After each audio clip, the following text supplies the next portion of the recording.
جس کی کامیابی کو لوگ روک نہیں پاتے، اس کو بدنام کرنا شروع کر دیتے ہیں۔ یاد رکھ کے مقدس اور پاک مقام میں داخل ہونے کا راستہ آپ کے اندر ہے۔ جس کا ماضی پاک ہے وہ انسان ہے، جس کا حال محبت ہے وہ صاحب ایقان ہے، اور جس کا مستقبل شریعت ہے وہ اہل ایمان ہے۔ اپنا رخ سورج کی طرف کرو، سب سائے پیچھے رہ جائیں گے۔ تم اگر کسی چیز کا خواب دیکھ سکتے ہو تو اسے حاصل بھی کر سکتے ہو۔ کامیابی کا پھل ملتا تو سب کو ہے، لیکن اسے صرف وہی کھا سکتا ہے جو محنت کرتا ہے۔ اصل امتحان ناکامی سے بچنا نہیں، بلکہ ناکامی سے سیکھنا اور آگے بڑھنا ہے۔ اگر تم ہارو گے نہیں تو تم کبھی بھی جیت کا مزہ نہیں لے سکتے۔ جب تم ہمت ہارنے لگو تو سوچنا تم نے شروع کس وجہ سے کیا تھا۔ ممکن کام تو ہر کوئی کر لیتا ہے، تمہیں ناممکن کو ممکن بنانا ہے۔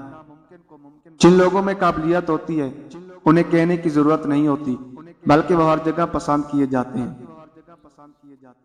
بے نسلے لوگوں کی سب سے بڑی نشانی یہ ہوتی ہے کہ تم انہیں جتنی عزت دو گے وہ تمہیں اتنا ہی ذلیل کریں گے۔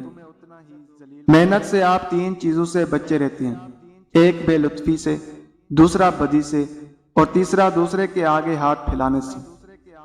زندگی کسی کی بھی آسان نہیں ہوتی، زندگی کو آسان بنایا جاتا ہے۔ بڑے نصیب والے ہیں جنہیں تاریک ترین لمحوں میں بھی امید کی کرن نظر آتی ہے۔ جن لوگوں میں قابلیت ہوتی ہے انہیں کہنے کی ضرورت نہیں ہوتی، بلکہ وہ ہر جگہ پسند کیے جاتے ہیں۔ تمہارے خیال میں اگر کوئی راتوں رات کامیاب ہو گیا ہے تو دوبارہ غور سے دیکھو، ایسا بالکل بھی نہیں ہے۔ اگر تم کسی چیز کا خواب دیکھ سکتے ہو تو تم اس کو حاصل بھی کر سکتے ہو۔